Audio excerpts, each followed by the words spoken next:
The closer Naoya Inoue and Junto Nakatani get to a possible showdown, the more this fight feels like something much bigger than a normal championship matchup. This is not just about two undefeated Japanese stars sharing the ring. This is about legacy, pound-for-pound rankings, national pride, and one of the most dangerous questions in boxing right now: is Junto Nakatani the one fighter with the tools to truly threaten the monster? That question has become even louder after Manny Pacquiao gave his view on the fight. And when Manny Pacquiao talks about elite lower weight fighters, people listen. Pacquiao knows what it means to move through divisions, carry power, handle pressure, and become a global boxing icon while fighting at weights that often do not get the same respect as the heavyweight division. So, when he says Nakatani has a real chance to make things difficult for Inoue, that is not just casual talk. That is a legend looking at the matchup and seeing danger. Pacquiao's view is balanced. He respects Inoue deeply. In fact, he has praised Inoue many times and has even said that Inoue's style reminds him of himself when he was younger. That is a huge compliment because Prime Pacquiao was built on speed, angles, explosive combinations, and non-stop pressure. Inoue has many of those qualities. He closes distance fast, punches in sharp flurries, attacks the body and head, and carries power in a way that makes every exchange feel risky for the opponent. But Pacquiao also understands that boxing is not only about reputation. It is about preparation, style, timing, and who is sharper on the night. He made it clear that both fighters have a chance, and that the one who puts in the extra work in training may be the one who comes out on top. That kind of answer says a lot. Pacquiao is not dismissing Inoue's greatness, but he is also not pretending Nakatani is just another opponent waiting to be beaten. Teddy Atlas has taken a similar position. He has said that if anyone can upset Inoue, it could be Junto Nakatani. Atlas is not saying Nakatani definitely wins, and he is not disrespecting Inoue's achievements. But he sees the risk. He sees the size, the composure, the power, and the technical ability that Nakatani brings. In his view, this is the kind of fight Inoue's team should not take lightly or rush into without full preparation, because Nakatani is good enough to cause a real problem. That is what makes the matchup so fascinating. Inoue is the proven king at super bantamweight, the pound-for-pound monster who has destroyed champions and carried his power across divisions. Nakatani, meanwhile, has been building toward this stage with his own undefeated record, his own championship pedigree, and his own belief that he belongs with the very best. The gap in reputation may still favor Inoue, but the gap in danger is much smaller than some fans realize. A win over Inoue would completely transform Nakatani's career. It would not just be a major upset, it would be one of the biggest wins in modern Japanese boxing history. Suddenly, Nakatani would move from being a respected multi-division champion to a global boxing name. Bigger fights would open, new weight class opportunities would appear. Matchups against other elite champions would become easier to sell. His entire career would shift overnight. But there is also a strange reality in boxing. Sometimes when the bigger star loses, the sport does not always know what to do next. Fans are excited about certain matchups because of the star at the center of them. Inoue is that star right now. He is the fighter with the global aura, the pound-for-pound debate, and the monster reputation. If Nakatani wins, he absolutely deserves the spotlight, but some people may immediately ask whether there should be a rematch instead of allowing him to move into fresh mega fights. That is the unfair part of boxing politics. The right win does not always lead to the biggest opportunities automatically. A fighter can pull off something incredible, and instead of the world instantly demanding every major fight for him, the conversation sometimes becomes about whether the bigger name gets a second chance. But even with that reality, a Nakatani victory over Inoue would be too significant to ignore. It would shake the rankings, shake the market, and force fans around the world to look at him differently. Jesse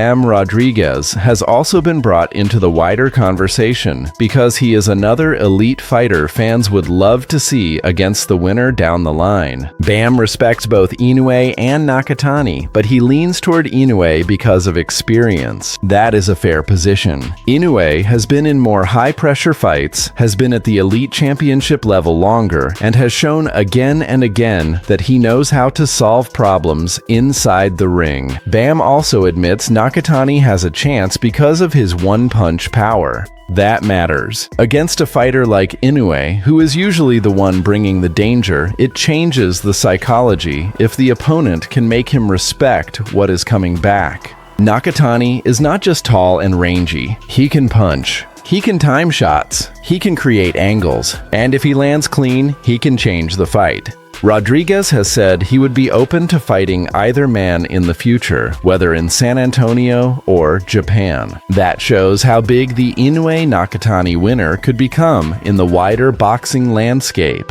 This fight is not happening in isolation. It connects to future super fights, future pound-for-pound debates, and the direction of the lighter divisions. Whoever wins becomes a target, a star, and possibly the next major opponent for other elite champions. Nakatani's own road into this fight has become more interesting after his difficult battle with Sebastian Hernandez. Some fans looked at that performance and immediately started doubting him. They felt he did not move his feet enough, did not use enough jabs in combination, and did not fight at the right distance consistently. Some believed he expected Hernandez to fade more easily, only to find out that moving up in weight brings a different kind of resistance. But that tough fight may have been exactly what Nakatani needed. Sometimes a smooth win teaches a fighter very little. A hard fight exposes the adjustments that must be made. For Nakatani, it showed that at 122 pounds, he cannot rely only on range-finding jabs and power shots. He has to be more deceptive. He has to set traps better. He has to move his feet with more purpose. And against Inoue, those details become even more important. His trainer, Rudy Hernandez, appears to understand that. The focus now is on footwork, movement, distance control, timing, conditioning, and the ability to stay sharp across all rounds.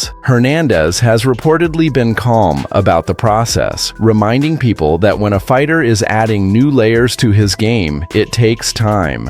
You do not judge the work halfway through camp. You judge it on fight night. That is one of the biggest reasons Nakatani remains dangerous. He is known as an excellent student. If his team identifies a problem, he is the kind of fighter who will go back and work on it seriously. He listens, he learns, he applies changes. That trait may be just as important as his power or reach because beating Inoue requires discipline. A fighter cannot just show up with talent and hope it is enough. He needs a plan, and he needs to execute that plan under pressure. The scale of this fight is another reason the excitement keeps building. Many analysts have described Inoue versus Nakatani as potentially the biggest fight in Japanese boxing history. That is a massive statement because Japan has a rich boxing tradition, but this matchup has a special kind of weight. Two undefeated Japanese champions, both highly ranked, both in their prime, both connected to the pound-for-pound conversation, meeting in a rare all-Japanese super clash. That does not happen often.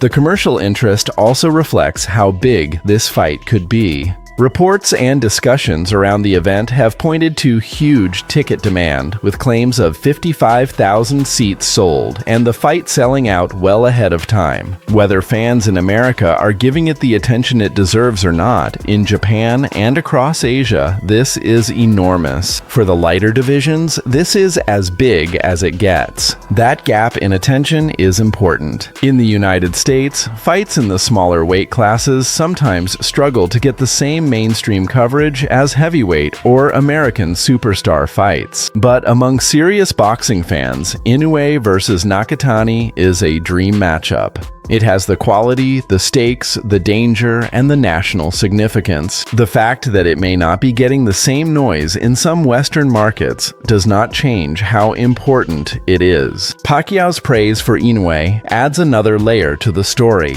Even while acknowledging Nakatani's chance, Manny clearly admires Inoue. He has called him an amazing fighter and has spoken proudly about seeing an Asian fighter dominate at this level. Pacquiao sees something familiar in Inoue's style: the speed, the aggression, the ability to fight across divisions, and the excitement he brings every time he enters the ring. That comparison is not about saying Inoue is Pacquiao or that their careers are identical. It is about the energy. Both fighters became special because they brought speed and power together in a way opponents could not comfortably manage. Both could close distance quickly. Both could throw fast combinations. Both could make elite fighters look overwhelmed. When Pacquiao says Inoue reminds him of his younger self, it gives the boxing world a powerful image of just how dynamic Inoue really is. Max Kellerman has also placed Inoue firmly in the pound-for-pound conversation.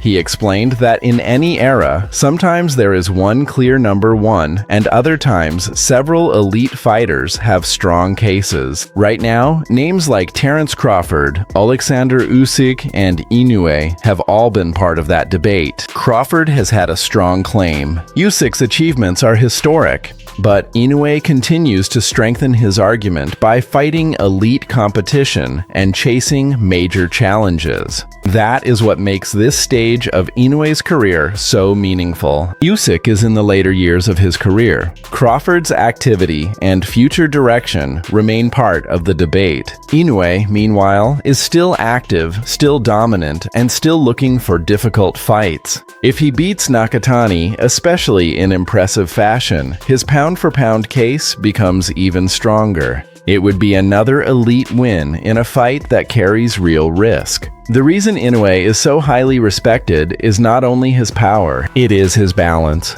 He is balanced physically, technically, mentally, and tactically. He has a strong jab, smart footwork, sharp combinations, and the ability to read opponents in real time. He does not simply attack recklessly. He studies, he adjusts, he selects the right punch at the right moment. That is why he can break down different types of fighters. Some analysts describe him almost like a horror movie figure in the ring, not because he rushes wildly, but because he stays composed while applying pressure. He does not trip over himself. He does not waste energy. He keeps coming at the right pace, balanced and calm until the opponent makes a mistake. That kind of pressure can be terrifying because it feels controlled. Inoue is not just dangerous because he punches hard. He is dangerous because he knows exactly when and how to use that power. Nakatani's camp, meanwhile, is focused on sharpening every detail for what may be the toughest fight of his career. Shadowboxing, timing drills, defensive reactions, combinations, balance, and ring awareness are all central to the preparation. His goal is to blend speed with control so he can dictate range instead of allowing Inoue to force the fight into his preferred zones.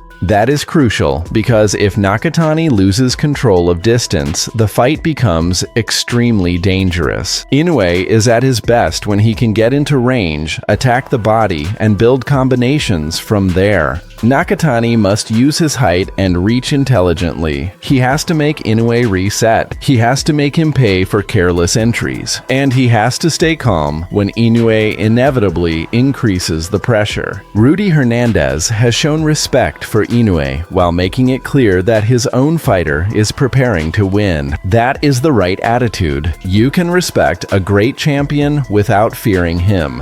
Hernandez knows Inoue is special. He has described him as a great fighter and a top dog in the sport, but the mindset in Nakatani's camp is still competitive. They are coming up, and when the day arrives, they intend to be ready. That line between respect and belief is what makes elite fights so powerful. Nakatani's team is not pretending Inoue is ordinary. They know exactly who he is, but they also believe they have a fighter with the discipline, skill, power, and intelligence to challenge him. That belief is necessary because against Inoue, doubt can become fatal. The wider boxing schedule around this period has also increased excitement. Analysts have described the month as one of the most stacked in recent memory, with multiple major fights involving world champions and pound-for-pound names. But even among those big matchups, Inoue versus Nakatani stands out. It is the fight that feels most historically loaded, most technically intriguing, and most capable of reshaping the pound-for-pound picture. For Inoue, victory would strengthen his claim as the best fighter of his generation. It would add another major name to his resume and prove once again that he can handle dangerous, undefeated champions. For Nakatani, victory would be life-changing. It would be the kind of win that instantly changes how the world sees him and places him at the center of boxing's biggest conversations. That is why this fight has captured so much attention. It is not just about who punches harder. It is about whether Inoue's precision, experience, balance, and dominance can overcome Nakatani's size, versatility, timing, and power. It is about whether the monster remains the monster or whether Nakatani becomes the fighter who finally finds the answer. So now the debate continues. Will Naoya Inoue once again prove why he is one of boxing's most complete and terrifying champions, or will Junto Nakatani use his reach, discipline, and power to pull off the kind of upset that changes Japanese boxing forever? Whatever happens, this is the kind of fight that deserves every bit of attention it is